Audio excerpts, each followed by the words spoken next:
بسم اللہ الرحمن الرحیم۔ آج ہم شرح متعامل پڑھیں گے۔ وَرُبَّ لِلتَّقْلِيلِ، یہاں سے پڑھیں گے وَرُبَّ لِلتَّقْلِيلِ، اور رب تقلیل کے لیے ثابت ہے۔ تقلیل کا لغوی معنی ہوتا ہے کمی کرنا، کم کرنا۔ اس کا ترجمہ پھر کبھی سے کرتے ہیں۔ وَلَا يَكُونُ مَجْرُورُهَا إِلَّا نَكِرَةً مَوْصُوفَةً، رب تقلیل کے لیے ثابت ہے۔ وَلَا يَكُونُ مَجْرُورُهَا إِلَّا نَكِرَةً مَوْصُوفَةً، اور اس کا مجرور نہیں ہوتا مگر نکرہ موصوفہ۔ اس کا جو مجرور ہوتا ہے، یہ رب جارہ ہوتا ہے، اس کے بعد کیا آتے ہیں؟ مجرور۔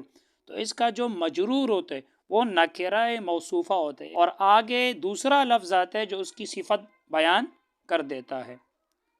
تو وَلَا يَكُونُ مَجْرُورُهَا إِلَّا نَكِرَةً مَوْصُوفَةً، اور اس کا مجرور نہیں ہوتا مگر نکرہ موصوفہ۔ وَلَا يَكُونُ مُتَعَلَّقُهُ، اور اس کا متعلق نہیں ہوتا إِلَّا فِعْلًا ماضيًا، مگر فعل ماضی۔ اور اس کا رب کا جو متعلق ہوتا ہے وہ فعل ماضی ہوتا ہے۔ یاد رکھنا یہ جو حروف جارہ ہوتے ہیں یہ متعلق ہوتے ہیں، اور فعل اسم فاعل وغیرہ جس کے ساتھ یہ تعلق چاہتے ہیں اس کو متعلق کہتے ہیں۔ تو کہتے ہیں اس کا جو متعلق ہوگا وہ فعل ماضی ہوگا۔ اس کی مثال سننا، نحو جیسے رب رجل کریم لقیتہ، بہت ہی کم معزز آدمی ہے، لقیتہ جن سے میں نے ملاقات کی، جن سے میں ملا۔ اب یہاں دیکھنا، یہ رب جارہ ہے، آگے جو مجرور ہے رجل کریم، تو آپ دیکھ رہے ہو یہ نکرہ موصوفہ ہے۔ دیکھو اس کا جو مجرور آ رہا ہے رجل، نکرہ ہے یا نہیں ہے؟ نکرہ ہے۔ اس کا جو مجرور ہے نکرہ ہے، اور آگے دیکھو کریم سے اس کی صفت بیان کی گئی ہے۔ تو اس کا جو مجرور ہے وہ نکرہ موصوفہ ہے، یہ نکرہ ہے، اور آگے کریم سے اس کی صفت بیان کی گئی ہے، تو یہ نکرہ موصوفہ ہے۔ اور کہا تھا کہ اس کا جو متعلق ہوتے وہ فعل ماضی ہوتے، تو یہ جو متعلق ہے لقیتہ، لقیتہ آپ کو پتہ ہے فعل ماضی ہے، تو یہی کہا تھا وَلَا يَكُونُ مَجْرُورُهَا إِلَّا نَكِرَةً مَوْصُوفَةً وَلَا يَكُونُ مُتَعَلَّقُهُ إِلَّا فِعْلًا مَاضِيًا، نحو رُبَّ رَجُلٍ كَرِيمٍ لَقِيتُهُ۔ پہلے اس کی ترکیب کرتے ہیں۔ وَرُبَّ لِلتَّقْلِيلِ، واو استینافیہ، رب مرفوع محلا مبتدا، لام جارہ تقلیلی مجرور لفظاً، جار مجرور مل کر متعلق ثابتن اسم فاعل کے، ثابتن بھی صحیح ہے اور ثابتتن بھی درست ہے۔ اگر ربا، یہ آپ کو پتہ ہے حرف ہے، حرف، اس کو اگر حرف کی تعویل میں لے پھر تو یہ مذکر ہے، ثابتن نکالیں گے، اور اگر اس کو کلمہ کی تعویل میں لے، کیونکہ کلمہ کی 3 قسمیں، اسم فعل حرف، تو اگر ربا کو کلمہ کی تعویل میں لے تو کلمہ تو مؤنث ہے، تو پھر ثابتتن نکالیں گے، دونوں درست ہے۔ تو لام جارہ تقلیلی مجرور لفظاً، جار مجرور میں کر متعلق ثابتتن اسم فاعل کے، ثابتتن اسم فاعل، اس کے اندر ہی ضمیر مرفوع محلاً اس کا فاعل۔ اب اسم فاعل اپنے فاعل اور متعلق سے مل کر شیبہ جملہ ہو کر خبر، اور یہ ربا مبتدا ہے، مبتدا اپنی خبر سے مل کر جملہ اسمیہ خبریہ ہو گیا۔ آپ کہو گے کہ ربا تو حرف ہے، اور حرف تو نہ مسند ہوتا ہے نہ مسند الیہ، تو پھر اس کو آپ مبتدا کیسے بنا دیں؟ مبتدا تو مسند الیہ ہوتے، تو یاد رکھنا یہاں ہمیں ربا کا یہ جو حرف کا لفظ ہے، یہاں یہ لفظ مراد ہے، معنی مراد نہیں ہے، تو لفظ کے اعتبار سے یہ مبتدا بن رہا ہے۔ وَلَا يَكُونُ مَجْرُورُهَا إِلَّا نَكِرَةً مَوْصُوفَةً، واو حرف عطف، اس کو آپ استینافیہ بھی بنا سکتے ہیں نیا جملہ اگر بنا رہے ہیں۔ لائے نفی، یکون فعل از افعال ناقصہ، مجرور مرفوع لفظاً مضاف، مرفوع کیوں؟ مرفوع اس لیے کہ یہ یکونوں کا کیا بنے گا؟ اسم بنے گا، اور فعل افعال ناقصہ کا اسم کیا ہوتے؟ مرفوع ہوتے۔ آپ کو کیسے پتہ چلا کہ یہ مضاف مضاف الیہ بن رہے؟ تو میں نے آپ کو بتایا تھا کہ کسی بھی اسم کے ساتھ ضمیر ملی ہوئی آ جائے تو یہ آپس میں کیا بنتے؟ مضاف مضاف الیہ۔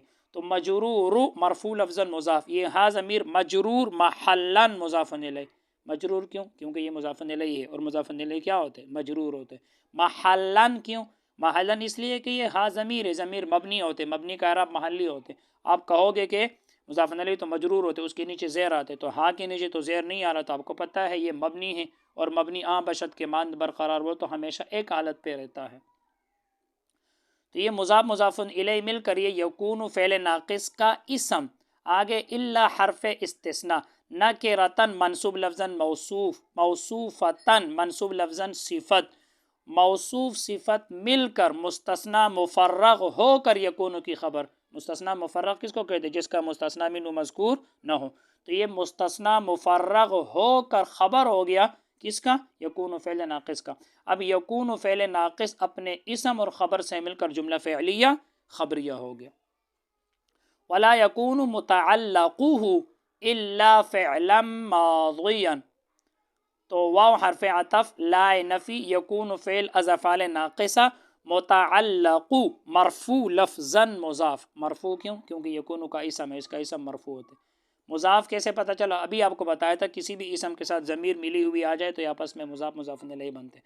تو متعلق مرفوع لفظاً مضاف، اور یہ ہو ضمیر مجرور محلاً مضاف الیہ، مضاف مضاف الیہ مل کر یہ یکون کا اسم، فعل ناقص کا اسم ہو گیا۔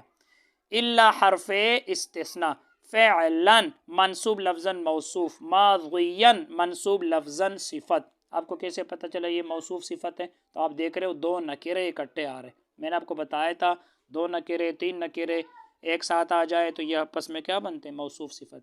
تو فعلا منصوب لفظاً موصوف، ماضیا منصوب لفظاً اس میں فاعل، اس کے اندر ہوا ضمیر مرفوع محلاً اس کا فاعل، اس میں فاعل اپنے فاعل سے مل کر شیبہ جملہ ہو کر یہ صفت ہے، اور فعلاً موصوف ہے، موصوف اپنی صفت سے مل کر مستثنی مفرغ ہو کر یکون کی خبر۔ مستثنی مفرغ ہے کیونکہ مستثنی منہ مذکور نہیں ہے، تو مستثنی مفرغ ہو کر یکون فعل ناقص کی خبر۔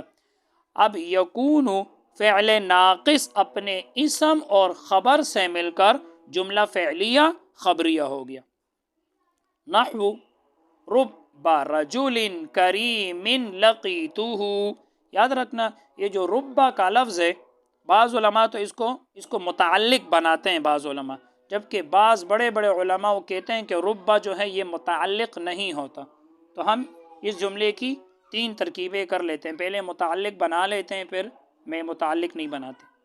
تو نہ ہو مرفوع لفظاً مضاف، رب جارہ، رجل مجرور لفظاً موصوف۔ اب دیکھ رہے ہو دو نکرے اکٹھے آ رہے ہیں، تو رجل مجرور لفظاً موصوف، کریم مجرور لفظاً صفت مشبہ، اس کے اندر ہوا ضمیر مرفوع محلاً اس کا فاعل، صفت مشبہ اپنے فاعل سے مل کر شیبہ جملہ ہو کر صفت ہے رجل موصوف کے لیے، موصوف اپنی صفت سے مل کر مجرور ہے رب جارہ کے لیے، جار مجرور مل کر یہ متعلق مقدم، ظرف لغ ہو کر یہ متعلق مقدم ہے لقیت فعل کے، پھر لقی فعل ہے، تو ضمیر فاعل ہے، اور یہ ہو ضمیر منصوب محلاً مفعول بہ ہے۔ اب لقی فعل اپنے فاعل مفعول بہ اور متعلق مقدم سے مل کر جملہ فعلیہ ہو کر، جملہ فعلیہ خبریہ ہو کر مراد اللفظ بتاویل مفرد پورا جملہ مضاف الیہ ہو گیا، نحو مضاف کے لیے۔ اب نحو مضاف اپنے مضاف الیہ سے مل کر یہ سارا کیا بنا؟ خبر بنا، اور مبتدا محذوف نکالو مثالہ، مثالہ مبتدا ہو گیا اور یہ سارا خبر ہو گیا، مبتدا اپنی خبر سے مل کر جملہ اسمیہ خبریہ ہو گیا۔ اب دوسری ترکیب کرتے ہیں، نحو مضاف، رب جارہ، رجل مجرور لفظاً موصوف، کریم اسی طرح صفت بنے گا، موصوف صفت مل کر مرفوع محلاً مبتدا ہے، مرفوع محلاً مبتدا، اور آگے لقیت فعل، لقی فعل تو ضمیر فاعل اور یہ ضمیر منصوب محلاً مفعول بہ، فعل اپنے فعل مفعول بہ سے مل کر جملہ فعلیہ ہو کر یہ جواب ربا ہے، جواب ربا قائم مقام خبر کے، مبتدا اپنی خبر سے مل کر جملہ اسمیہ ہو کر مضاف الیہ ہے نحو مضاف کے لیے، اور پھر مضاف اپنے مضاف الیہ سے مل کر اسی طرح خبر ہے اور مبتدا محذوف نکالو مثالہ۔ یہ دو ترکیبیں ہو گئی۔ تیسری ترکیب میں یہ مفعول بہ مقدم بنے گا لقی فعل کے لیے، مفعول بہ مقدم، تو اسی طرح نحو مضاف، رب جارہ، رجل مجرور لفظاً موصوف، کریم اسی طرح صفت ہے، موصوف صفت مل کر منصوب محلاً مفعول بہ مقدم ہے، مفعول بہ مقدم، لقی فعل تو ضمیر فاعل ہے اور یہ ہو ضمیر منصوب محلاً مفعول بہ ثانی ہے، لقی فعل اپنے فاعل مفعول بہ اور یہ دو مفعول ہے، ایک یہ مفعول ثانی ہے اور رجل کریم یہ مفعول اول ہے، تب لقی فعل اپنے فاعل اور دونوں مفعولوں سے مل کر جملہ فعلیہ ہو کر بتاویل مفرد مضاف الیہ نہ ہو مضاف کے لیے، مضاف اپنے مضاف الیہ سے مل کر خبر ہے، اور مبتدا آپ محذوف نکالے، مثالہ، مثالہ مضاف مضاف الیہ مل کر مبتدا اور یہ سارا خبر بنا، مبتدا اپنی خبر سے مل کر جملہ اسمیہ خبریہ ہو گیا۔ بس آج کے لیے اتنا ہی، اللہ تعالی ہم سب کو علم نافع عطا فرمائے۔ السلام علیکم ورحمۃ اللہ وبرکاتہ۔